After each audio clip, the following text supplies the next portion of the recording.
Merci. Alors, bonsoir. Je suis Mary Deras, conseillère municipale de Parc Extension et présidente du comité de démolition. J'invite les membres du comité de démolition de s'introduire, suivis par nos professionnels. Véronique Lamar, membre du comité de démolition. Bonsoir, moi c'est Francis Grimard, membre du comité de démolition. Bonsoir, Catherine Routier, membre du comité de démolition. Monsieur Gossette. Bonsoir, Éric Gosset, chef de division urbanisme et services aux entreprises. Mitchell Lavoie, conseiller en aménagement et responsable du dossier. Et Annie Robitaille, adjointe de recherche et secrétaire du comité. Monsieur Duchesne, pour votre compréhension, on va faire la présentation. Monsieur Michel Lavoie va faire la présentation. Ensuite, on peut poser des questions. Et ensuite, les membres de CCU vont se prononcer sur le projet. Ça vous va? Oui, merci. Merci. Alors, Michel, vous avez la parole. Okay.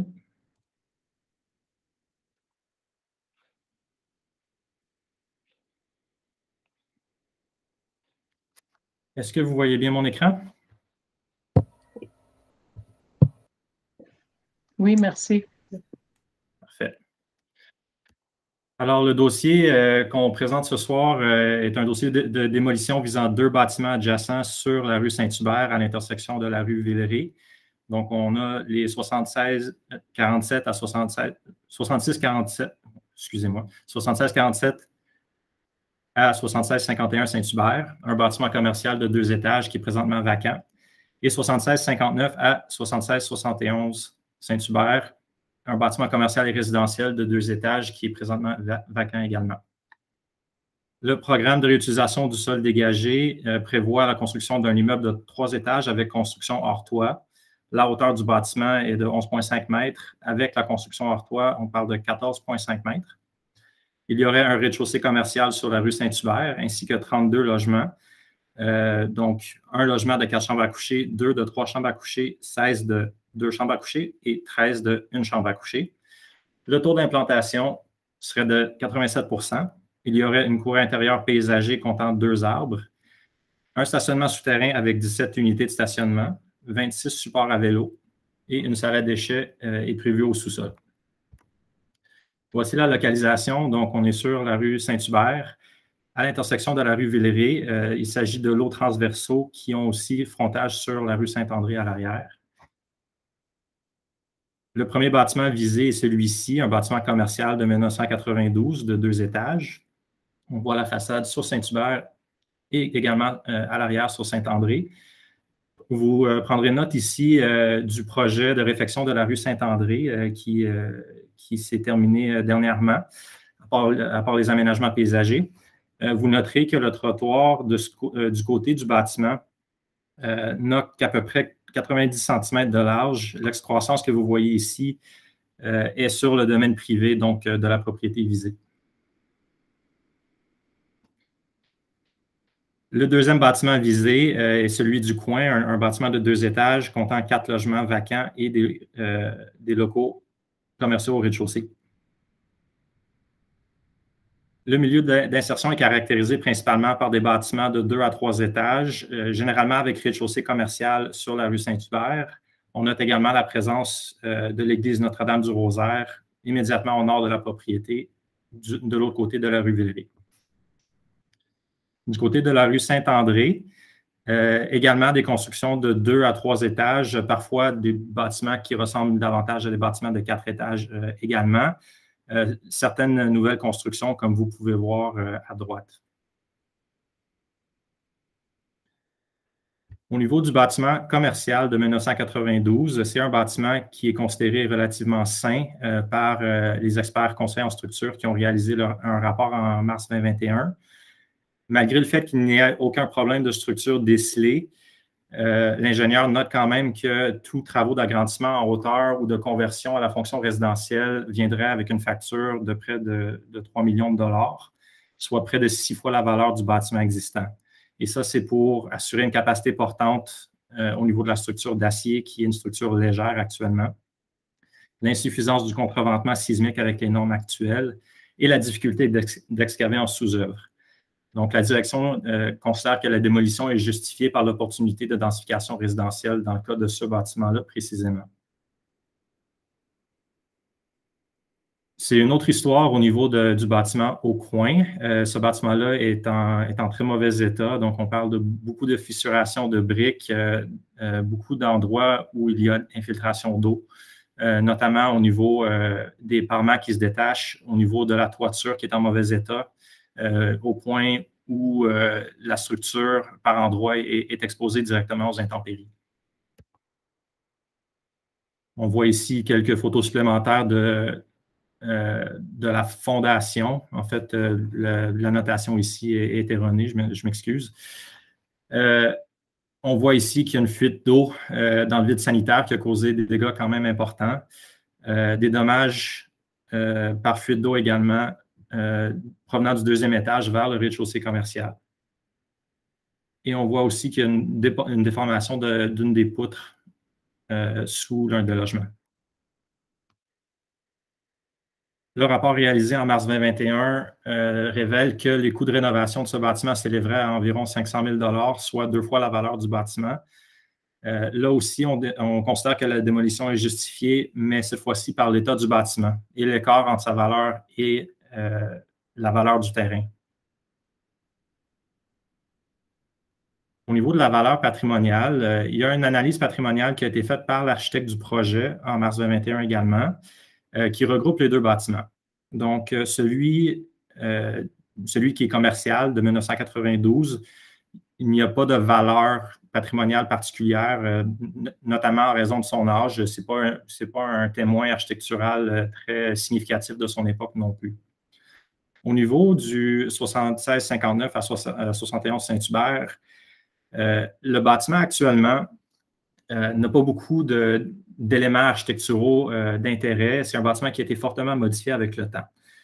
Par contre, on a su dernièrement que le bâtiment était détenu précédemment par un personnage quand même important dans le secteur, le docteur Joseph Arthur Jarry, de la famille Jarry, qui donne son nom notamment au parc et à la rue. Ce docteur-là, avec son frère, aurait été derrière la création du parc Jarry pour des raisons sanitaires.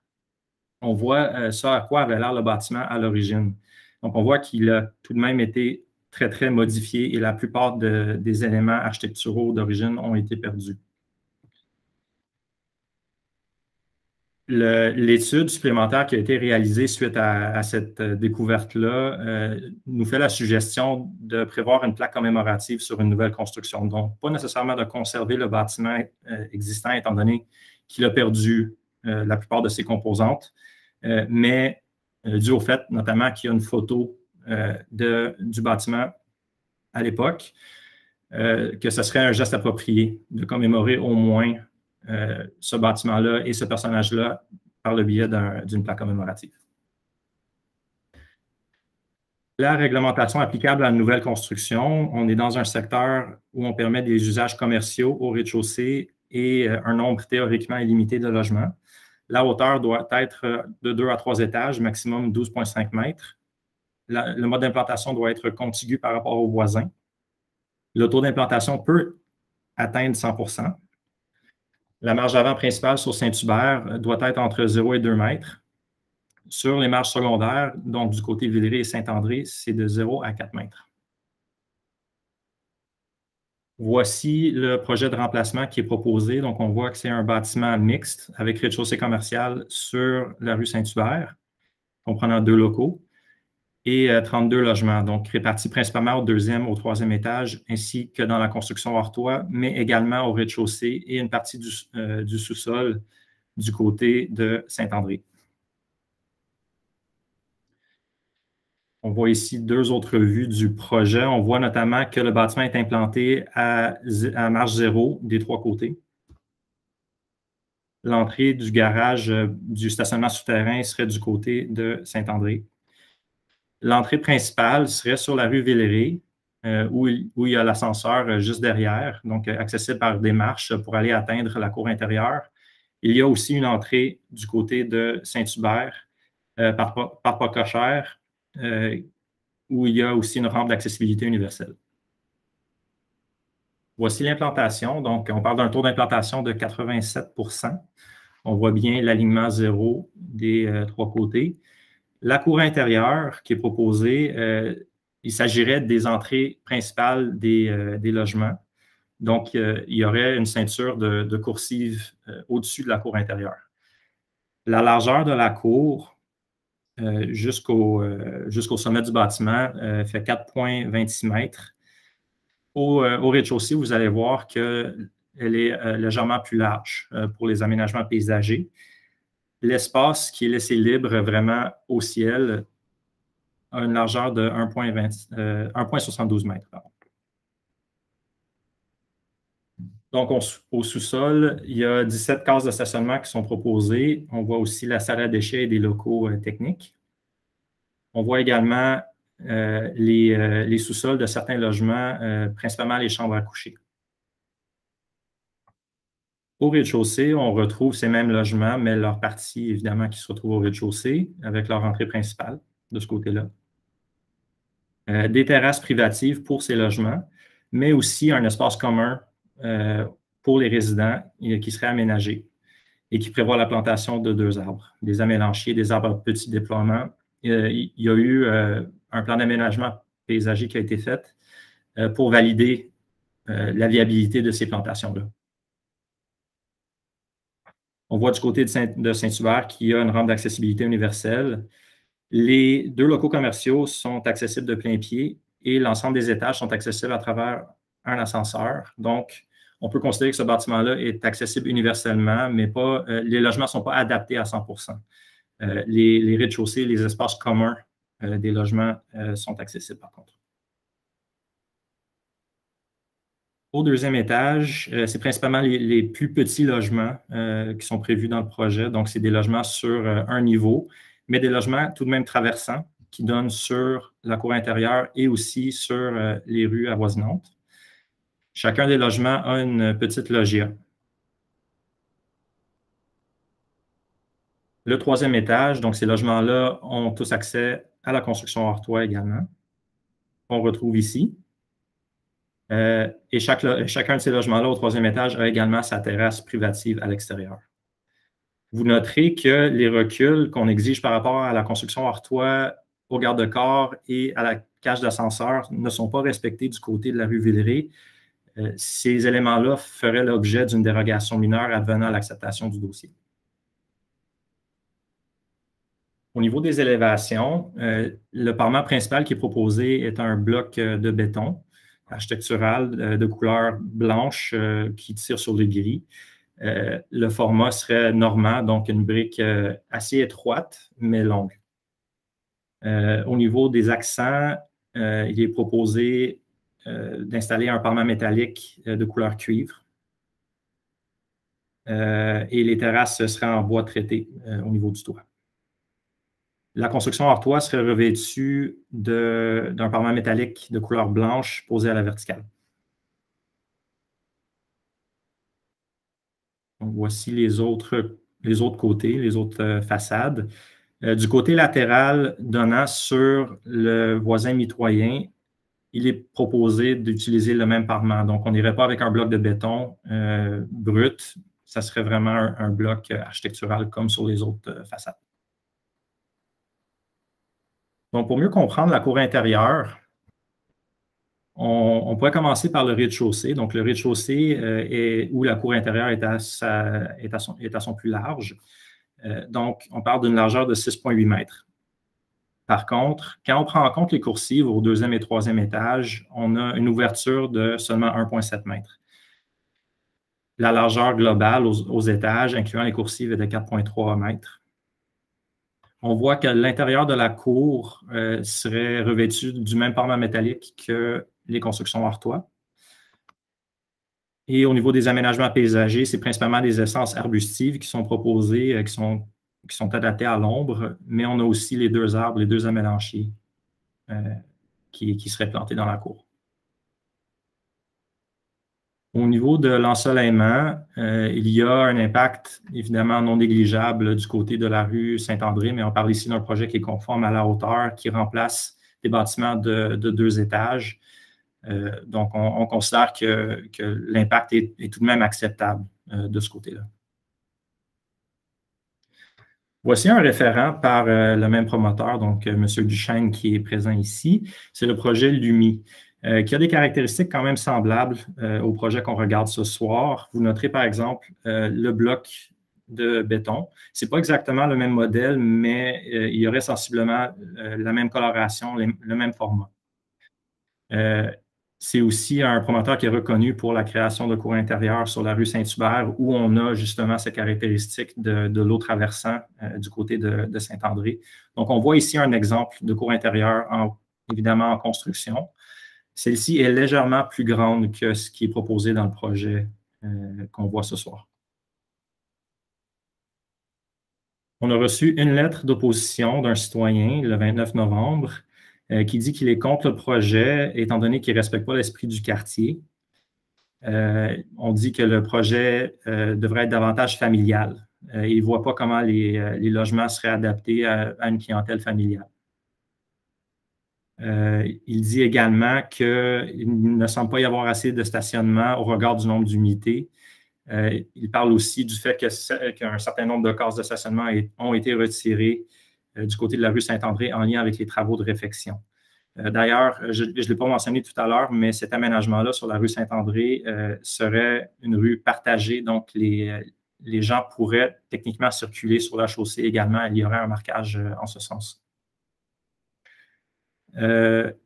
Donc, les demandes qu'il fait, ce serait de réduire le nombre de logements et d'augmenter le nombre de chambres pour accueillir plus de familles et trouver un meilleur équilibre entre le nombre d'unités et le nombre de places de stationnement prévues au projet. Maintenant, au niveau des commentaires qu'on a reçus à travers la consultation écrite, donc par le biais du formulaire Google, pendant la période de 15 jours qui était prévue avant la présente séance, on a reçu 8 interventions.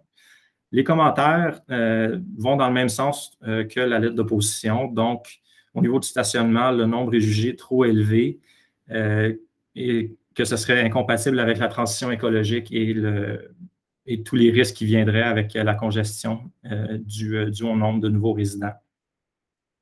Par contre, certains citoyens jugent que le nombre de stationnements serait insuffisant par rapport au nombre de logements. Il pourrait même y avoir une augmentation du ratio de stationnement. Pour les logements, encore une fois, la plupart des citoyens notent un nombre trop élevé de logements, notamment en lien avec le stationnement, trop peu de logements familiaux et l'absence de logements abordables et social. Une question avait été posée par une citoyenne qui se demandait quelles étaient les contributions au niveau du règlement pour une métropole mixte dans ce projet-ci. Il y aura une contribution financière à faire. C'est une contribution strictement financière vu la grosseur du projet. Il faut atteindre soit 4 500 m² ou 50 logements pour qu'il y ait inclusion potentielle à même le projet. Donc, on parle ici d'un chèque. Au niveau du projet global, certains citoyens ont quand même noté la qualité de la proposition architecturale et semblent donner leur aval à la requalification en général du site et à sa densification à des fins résidentielles et commerciales. Voici les conditions de la prise de décision du comité. Donc, les membres du comité doivent considérer les oppositions reçues, l'état des immeubles, la détérioration de l'apparence architecturale des bâtiments, les coûts de restauration des bâtiments, l'utilisation projetée du sol dégagé et son intégration au voisinage, et lorsqu'il y a logement, le préjudice causé aux locataires. Dans ce cas-ci, les 2 bâtiments sont présentement vacants. Voici la recommandation de la direction. Donc, la direction est favorable à la démolition des 2 bâtiments parce que, d'abord, les 2 bâtiments sont vacants. L'implantation et l'orientation architecturale, l'orientation actuelle des bâtiments font dos à la rue Saint-André et nuisent à son ambiance.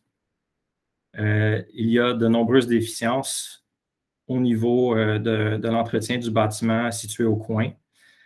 Le rapport de l'ingénieur semble dire qu'il est dans un état où il serait difficilement récupérable. Pour le bâtiment commercial de 1992, il est en bon état, mais il ne présente pas de caractéristiques architecturales ou paysagères significatives qui militeraient pour sa conservation. Et il n'a pas non plus les caractéristiques nécessaires pour réaliser un projet d'agrandissement ou de conversion. Par contre, la direction a des réserves par rapport au programme de réutilisation du sol dégagé, notamment au niveau des dimensions restreintes de certains logements et espaces de vie extérieurs, dû aussi à l'importance de la saillie des coursives et du volume des deuxième et troisième étages au-dessus de la cour intérieure. On considère que cet espace-là, bien que l'idée de la cour intérieure soit intéressante, on considère qu'elle gagnerait à être peut-être plus généreuse au niveau de sa largeur.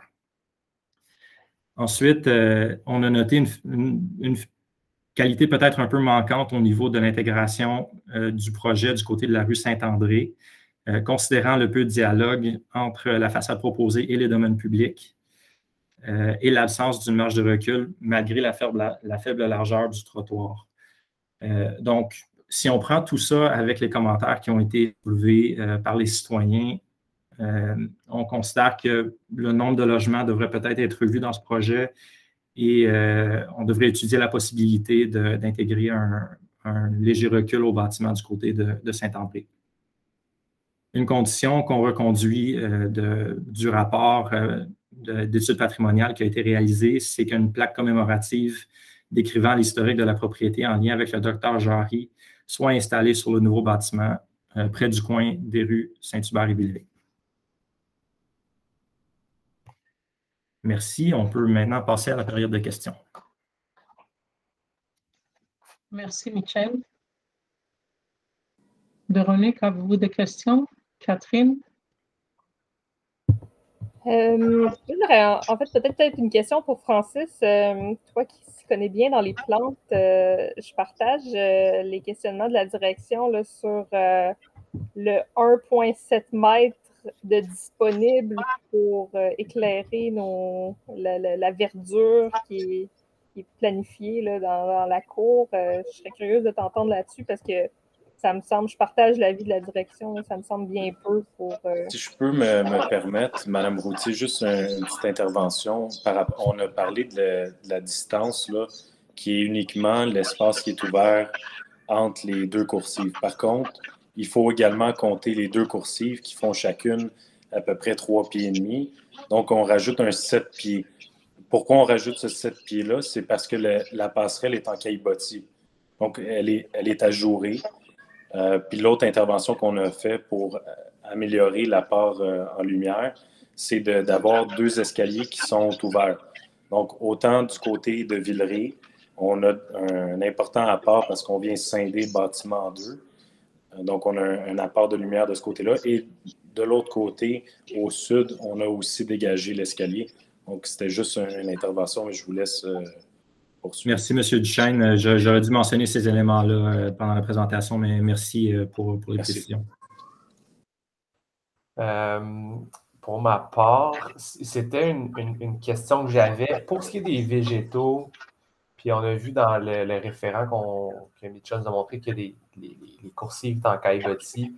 Je pense qu'il n'y a pas je pense que ce n'est pas vraiment un enjeu. Il y a des végétaux qui se plaisent bien à l'ombre. Je pense qu'il y a un apport d'eau qui va se faire naturellement. Mon questionnement était plus sur la plantation des amélanchiers. C'est un arbuste qui devient quand même assez gros pour l'espace qu'on a. T'sais. On parle de probablement 4 à 5 mètres de largeur, un coup déployé là, à maturité. Donc, probablement qu'à ce niveau-là, il y a peut-être un raffinement à faire ou peut-être des choix différents à faire. Si je peux me permettre, Francis, l'histoire des amélanchiers, c'est que, étant donné l'espace libre disponible sur la propriété, le zonage exige la plantation de 2 arbres. Et les amélanchiers, c'est à peu près les plus petits arbres qu'on permet. Il y avait une proposition de planter des hydrangées et on a dû demander à ce que ce soit réellement des arbres qui soient plantés. Je comprends tout à fait, mais mettons qu'on leur donne on leur donne pas beaucoup de chance en partant pour l'espace où ce qui serait planté, là. Est-ce qu'il y aurait d'autres essences potentiellement qui pourraient être envisagées, mais qui seraient considérées des arbres? Mais on le voit bien dans la coupe, là.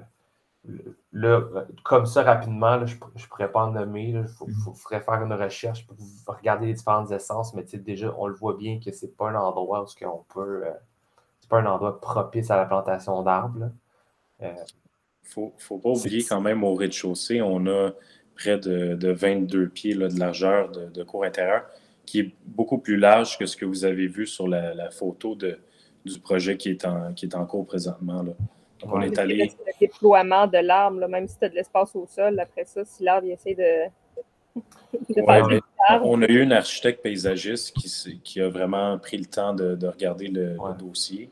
Il y a eu des plans qui sont sortis, puis elle était confiante là, que c'était l'arbre approprié pour ce type de projet. Puis on a quand même un tréfonds important. Donc, je comprends le déploiement, mais il ne faut pas oublier qu'il y a la possibilité pour toutes ces plantations-là. Ce n'est pas des plantations en bac, c'est vraiment une toiture végétale là, qui est au-dessus du stationnement.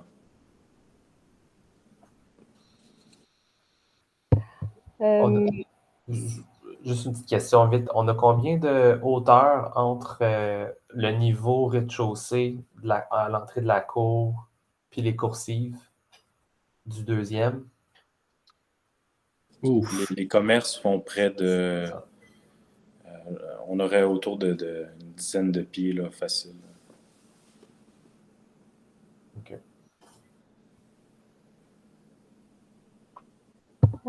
Sinon, au-delà des arbres et de la cour, moi, il y a un grand point qui m'inquiète là-dessus, c'est sur ce projet, c'est le trottoir. J'ai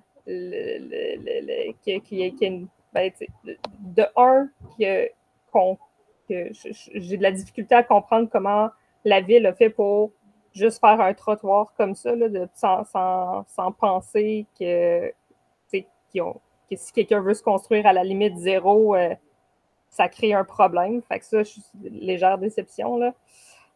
Mais au-delà de ça, là, bon, ça a été fait comme ça. Là, il faudrait trouver un moyen d'amener les gens de manière sécuritaire à l'entrée de ce côté de building-là et permettre aux gens, aux citoyens du quartier de circuler comme il faut sans être obligé d'aller... Michel, tu parlais de marquage là, dans la rue. Peux-tu élaborer là-dessus? Parce que marcher dans la rue à Montréal quand les gens tournent de Villeray, là, même s'il y a du marquage, je trouve ça boiteux. Je n'ai pas les détails de ce marquage-là, mais ça serait quand même une première ou presque une première à Montréal, là, une désignation de rue partagée avec marquage, avec signalisation. Il y a un historique aussi au niveau des choix pour les trottoirs. Dans le projet Saint-André, ce n'était pas du tout facile. C'est pas très large. Donc, l'orientation qui a été prise, c'était de favoriser le trottoir du côté est pour permettre la plantation d'arbres et avoir un trottoir vraiment confortable. Mais il en demeure pas moins que ce trottoir-là, en fait, on ne devrait pas l'appeler un trottoir. C'est une bande de béton. Il est obstrué aussi par des poteaux électriques par endroits. Donc, on doit composer malheureusement avec cette réalité-là. Donc c'est pas la seule section qui serait comme ça là, sur Saint-André, c'est comme ça all the way. Pour au moins quelques coins de rue là, qui ont fait l'objet de la réflexion, oui. Mais en général, sur Saint-André, historiquement, ça a été un peu la ruelle de Saint-Hubert.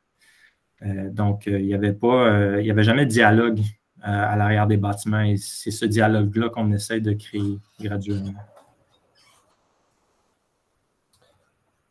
Puis, moi aussi, ça, c'est un point qui m'a titillé un petit peu, là. Là, je pose une question large, peut-être que ce n'est pas la place, mais je me disais, est-ce qu'il y a peut-être une façon de peut-être empiéter sur l'espace de la rue pour permettre au moins d'avoir un trottoir qui soit réglementaire ou qui soit, mettons, permissif pour les personnes à mobilité réduite? Parce que si on a une chaise roulante ou qu'on a justement une poussette ou juste être à mobilité réduite, c'est plus difficile de circuler sur un tout petit trottoir comme ça. Là, c'est certain qu'on tombe dans les normes d'aménagement routier que je ne connais pas bien, malheureusement. Je disais ça, dans le fond, juste au détriment de peut-être pas faire reculer le bâtiment pour permettre une pleine largeur de trottoir. Là. Ce qui est arrivé dans d'autres projets, si on regarde le projet de Knightsbridge, attendez, ici, c'est qu'il y a un léger recul du côté du domaine privé pour créer un trottoir de taille réglementaire. Donc, c'est ça qui a été fait dans les projets dernièrement. J'imagine qu'il y avait d'autres raisons d'exiger le recul, peut-être la présence du bâtiment sur le trottoir a mené à cette décision-là aussi dans ce dossier-là. Juste une précision, par contre, le voisin immédiat, lui, qui est une construction récente, là, il y a la petite bande de béton, donc d'avoir un trottoir plus large, ça ne change pas le fait que tout le reste de la rue n'est pas... on n'a pas un trottoir là, comme il faut. Vous avez tout à fait raison. La largeur de ce trottoir-là change énormément d'un terrain à l'autre. Ben, ça change quand même l'accès à vos logements par cette rue-là, non? Il n'y a aucun accès. L'accès se fait, il est central, donc il se fait sur Villeray, puisque les bâtiments sont comme partout. Il n'y a aucune entrée de ce côté-là? C'est moi qui ai excusez, j'ai peut-être mal compris. C'est une issue de secours et une porte de garage. Ah, OK. Ouais.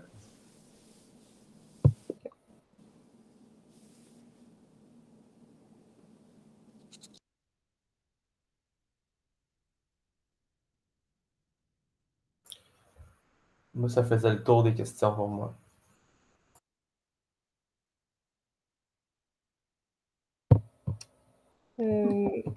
Véronique est très tranquille. Oui?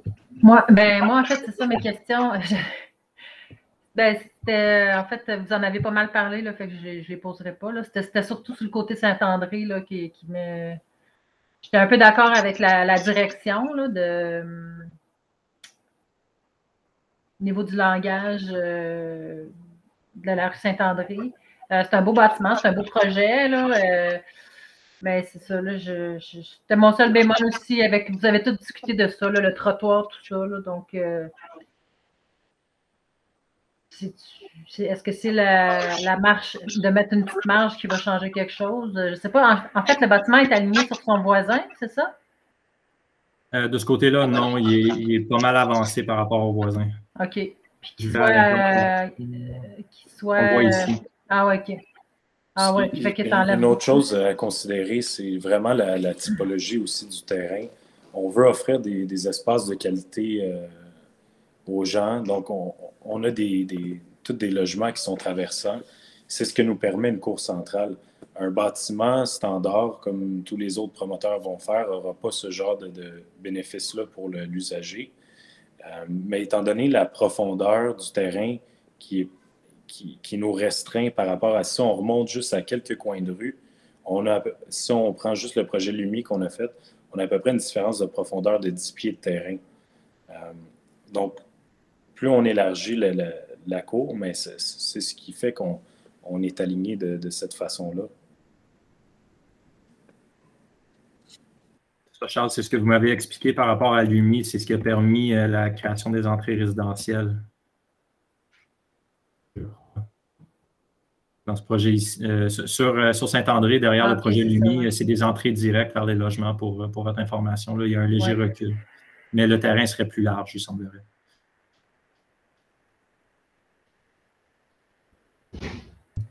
Moi, j'ai une autre question. Véronique, c'était pas...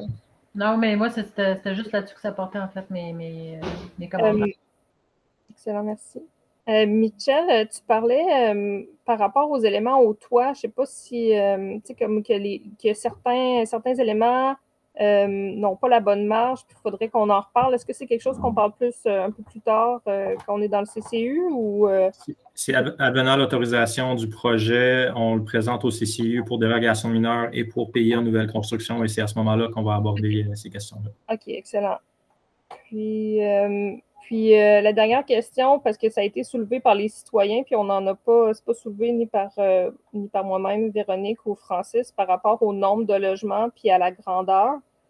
T'as-tu, Michel, tu sais, comme vous aviez une réserve par rapport aux dimensions restreintes de certains logements. As-tu comme plus de précision sur qu'est-ce qui vous... c'est quoi la superficie qui vous dérangeait ou peut-être me donner un petit peu plus de détails sur cette réserve-là que vous aviez? Parce que ça semble... Je comprends les citoyens qui ne veulent pas plus de voitures, puis plus tu as de logements, plus tu as de chances d'avoir de voitures. Ça, je comprends cette inquiétude. Mais celle de la direction, c'était quoi?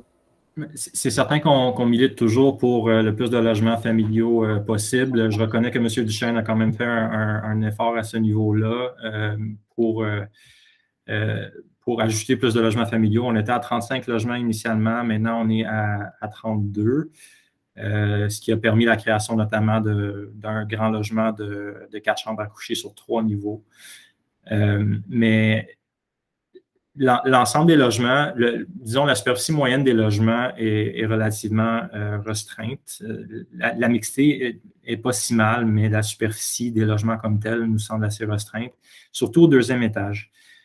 C'est des logements d'une chambre à coucher. Si je ne me trompe pas, M. Duchesne, on parle d'autour de 50 mètres carrés généralement, 500 pieds carrés. On est entre 500 et 600, mais il ne faut pas oublier qu'ils ont tous quand même un espace extérieur. Donc, si cet espace, comme on le voit dans la majorité des autres projets, là, ils vont condamner l'espace extérieur pour donner plus de superficie. Nous, on a fait le choix d'avoir encore une fois des logements de qualité. Donc, oui, la superficie est réduite, mais on a un espace extérieur. Au 3e étage, c'est des gens qui ont des unités sur 2 niveaux. Puis là, ils bénéficient d'une énorme terrasse sur toit. Fait que les espaces là, extérieurs sont priorisés. En tout cas, je ne sais pas ce que les autres membres en pensent, mais entre 500 et 600 pieds carrés, ça ne me semble pas...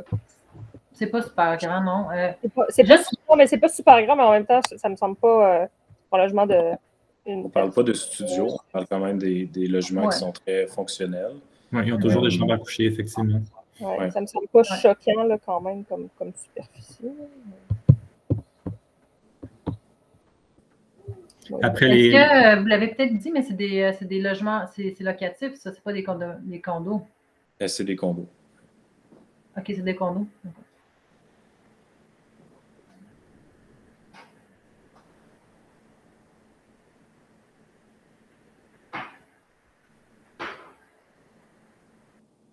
Est-ce qu'il y a d'autres questions? Êtes-vous prêt à prendre la décision? Je peux aller aux délibérations, à moins que vous soyez prêt à prendre votre décision.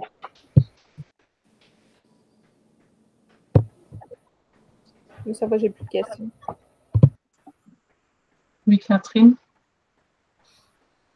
J'ai dit ça va pour moi, je n'ai plus de questions.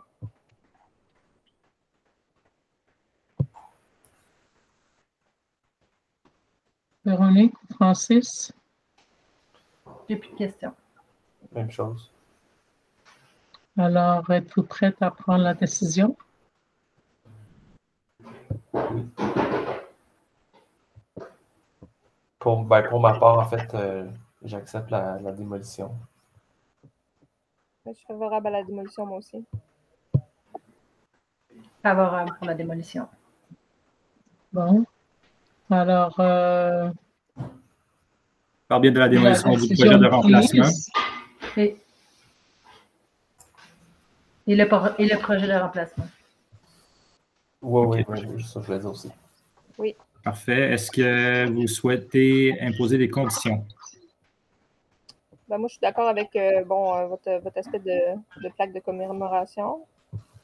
Je ne sais pas, dans les conditions, est-ce qu'on peut faire travailler la cour intérieure? Moi, je pense que peut-être ça serait qu'il la retravaille pour assurer la viabilité de l'aménagement.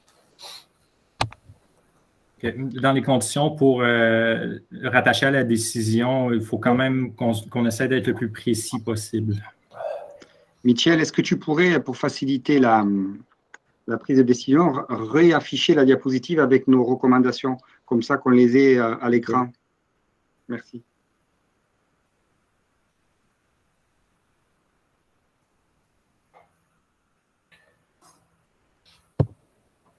Moi, pour ma part, j'ai pas de problème avec la cour intérieure. Je sais qu'elle est vraiment pas grande, puis ça sera pas la cour intérieure la plus lumineuse et la plus, tu sais, je pense pas que ça va être, mais il y a un apport de lumière un petit peu plus naturel qui va se faire là. Si on l'agrandit, là, on diminue l'espace intérieur pour les logements encore plus. Fait, j'avoue que pour ma part, elle est peut-être pas très large, mais c'est un choix, puis ça permet de peut-être d'agrandir un petit peu les logements. Donc, pour ça, ça va.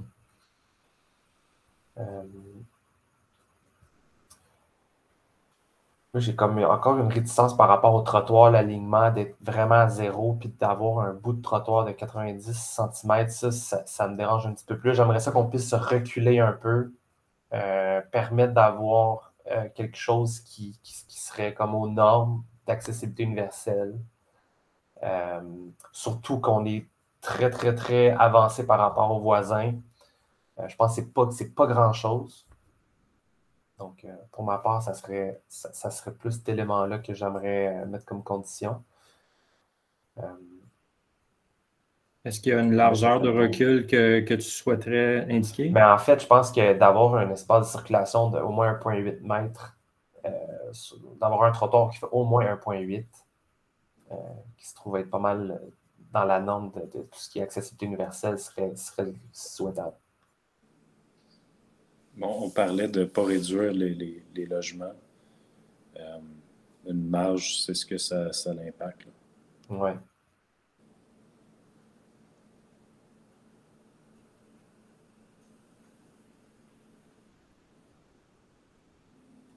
Ben, ça va impacter peut-être la quantité de logements.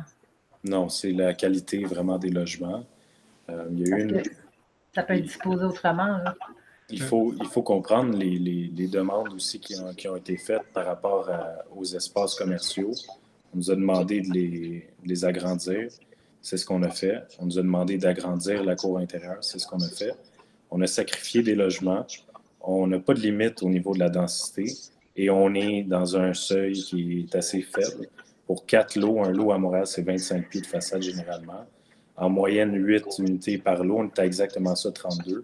Donc, une implantation pour un terrain de coin, normalement, ça peut aller jusqu'à 100 %. On est en dessous de 87 %. Donc, on juge qu'on a vraiment... On a regardé de toutes les façons. On a pris on a pris, dans le fond, ce que l'arrondissement nous a demandé au sérieux. Puis, on est arrivé avec un projet de qualité. Excusez-moi, on est en période de délibération pour les membres, donc normalement, les citoyens ne devraient pas se prononcer à ce moment-ci. À moins que les membres aient des questions pour eux.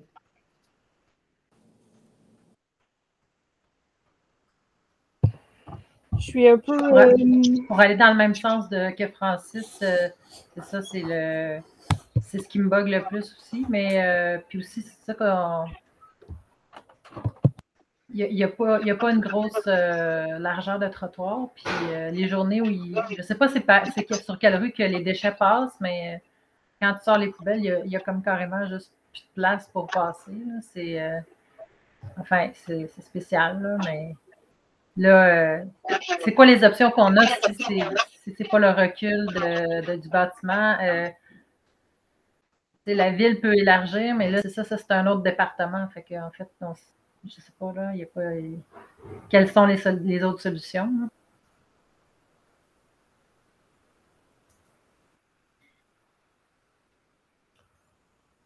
D'habitude, quand la ville reconstruit une rue, ils élargissent le trottoir d'une façon pour que ça soit adéquat pour les piétons.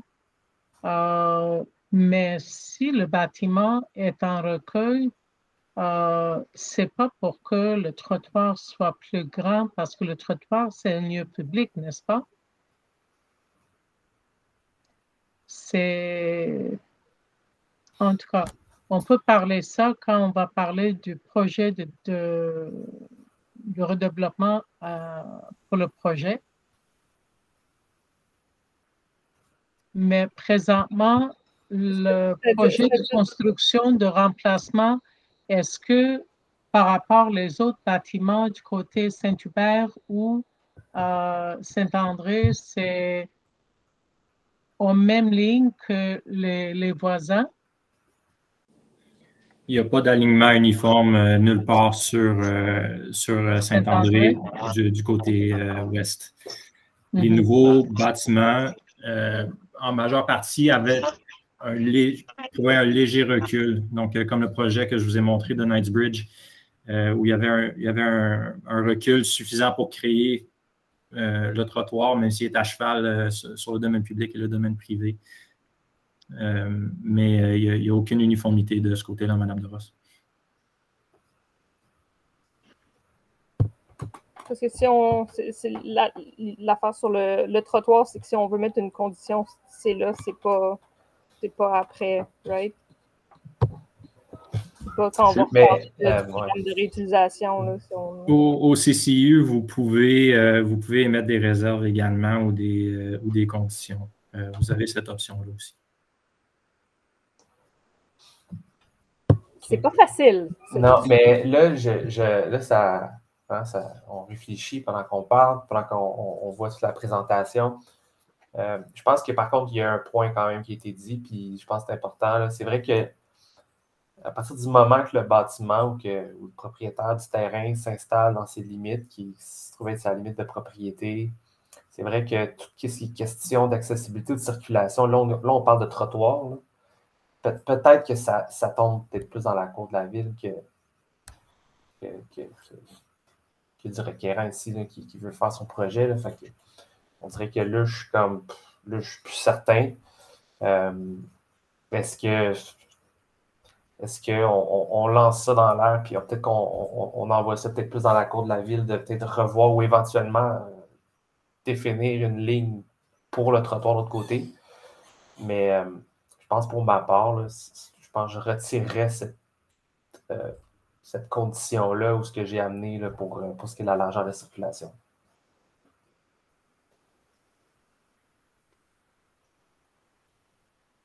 D'accord. Donc, si on récapitule, la résolution, ce serait d'accepter la démolition et le projet de remplacement qui prévoit une construction de 3 étages avec construction hors toit, ainsi que 32 logements et un rez-de-chaussée commercial, avec un taux d'implantation de 87 %, à la condition d'intégrer une plaque commémorative au coin du bâtiment.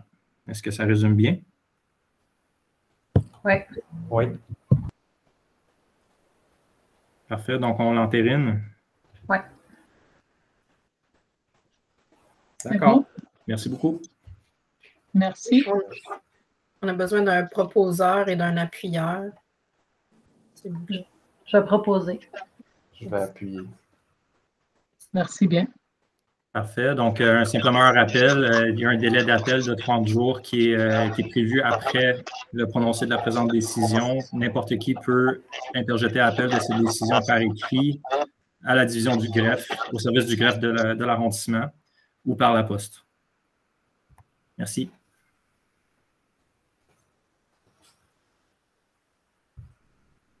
Votre micro. Merci. Merci bien. On oublie souvent. Et quand on le laisse ouvert, c'est Annie qui me le met en mute. Alors, ceci dit, on lève l'Assemblée. Est-ce qu'il faut qu'on se retire et on revient ou on peut continuer? On va arrêter l'enregistrement, je crois. D'accord.